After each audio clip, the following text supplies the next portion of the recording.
Hey everyone, today we're diving into a crucial topic, recognizing the signs that you might be toxic to yourself. You know, we spend a lot of time talking about toxic relationships with others, but what about the relationship you have with yourself? That's right, the most important one of all. Listen, life's tough enough as it is, right? We gotta be our own best advocate, our own cheerleader. But sometimes we get in our own way. We develop these habits, these patterns of thinking and behaving that hold us back, that drag us down. So today we're shining a light on those behaviors, those red flags that might be telling you, hey, you're being toxic to yourself. We're gonna break down 7 common signs, and more importantly, we're gonna talk about what you can do about it. Let's get started. You know the type, always saying I'm sorry, even when they've done nothing wrong. Spilled your drink, oh, I'm so sorry. Someone bumps into, oh, I'm sorry. Now, some people are just naturally polite, right? But if you find yourself constantly apologizing for things that aren't your fault, it's time to take a look in the mirror. This can be a sign of low self-esteem, a deep-seated belief that you're always in the wrong. You're walking on eggshells, trying to please everyone else, afraid to take up space. And let me tell you, that's no way to live. You deserve to be here, you deserve to be heard, and you don't need to apologize for it. So, how do you break this toxic habit? Start by becoming aware of it. Pay attention to how often you say I'm sorry. Then, challenge yourself to replace those apologies with something more empowering. Instead of, I'm sorry I'm late, try thank you for waiting. Small changes, big difference. Look, we all know the type, the drama queen, the energy vampire, the one who always leaves you feeling drained and deflated. Now I'm all for second chances, but if you find yourself constantly surrounded by people who treat you badly, who disrespect your boundaries, who bring you down instead of lifting you up, it's time to reevaluate those relationships. Here's the thing, you can't pour from an empty cup. You can't be your best self if you're constantly surrounded by negativity. Toxic people, they're like emotional vampires sucking the life out of you. And let me tell you, you deserve better than that. It's time to set some boundaries, to surround yourself with people who support you, who encourage you, who celebrate your successes. Remember, you teach people how to treat you. We've all been there, right? Phone glued to our hand, constantly checking for messages, for notifications, for anything. It's like we're addicted to that little dopamine hit.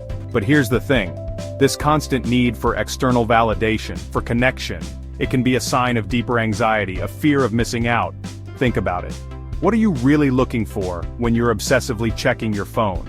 Are you looking for connection, validation, distraction? Often it's a way of avoiding our own thoughts and feelings. So how do you break free from this digital leash? Start by setting some boundaries. Designate phone-free zones in your home, maybe the dinner table, the bedroom. Turn off those notifications, and most importantly, find other ways to fill your time, to connect with yourself and the world around you. Listen, nobody likes to be criticized, it hurts. But if you find yourself crumbling under the weight of every negative comment, taking everything personally, it's time to toughen up that skin. Here's the deal. Not all criticism is created equal. Some of it is valuable, it can help us learn and grow. And some of it is just noise. People projecting their own insecurities onto you. But if you're constantly internalizing every negative word, it's going to eat you alive. So, how do you develop a thicker skin? First, you gotta learn to differentiate between constructive criticism and plain old negativity. Is it something you can actually learn from? Great. Take it on board. Is it just someone trying to bring you down? Let it roll off your back. We live in a world of curated perfection, right? Social media feeds filled with filtered photos, highlight reels of everyone else's seemingly perfect lives. It's easy to get caught in the comparison trap, to constantly measure ourselves against some unattainable standard. But here's the thing, comparison is the thief of joy. It's a never-ending cycle of feeling not good enough, not thin enough, not rich enough, not whatever enough. And it's exhausting. So how do you break free from this toxic cycle? Start by unplugging.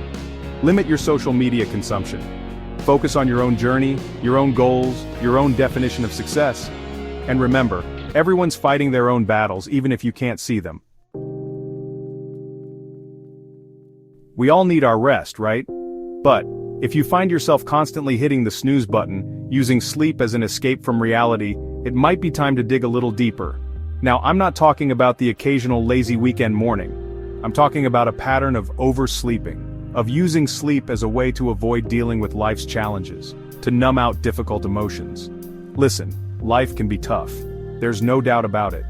But running away from your problems never solved anything. In fact, it usually makes them worse. So, if you're using sleep as a coping mechanism, it's time to address the underlying issues.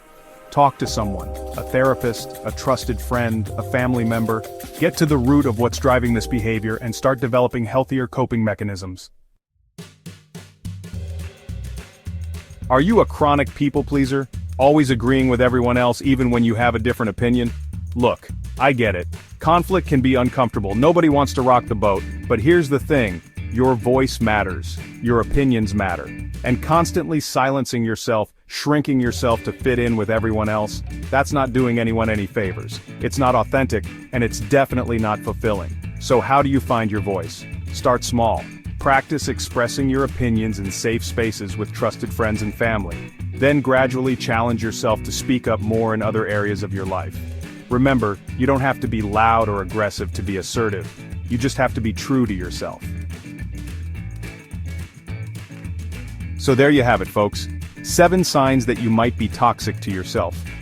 Listen, recognizing these patterns is the first step towards breaking free. It's time to start treating yourself with the same kindness, the same compassion, the same respect that you would offer to a loved one. Remember, you are worthy of love, you are worthy of respect, and you are worthy of happiness. Don't let these toxic habits hold you back any longer. It's time to step into your power, to embrace your authentic self, and to create a life you love. And if you're struggling, don't hesitate to reach out for help. There's no shame in asking for support. We're all in this together. And hey, if you don't follow us now, you may not see us again. Make sure to hit that follow button and stay tuned for more insightful content.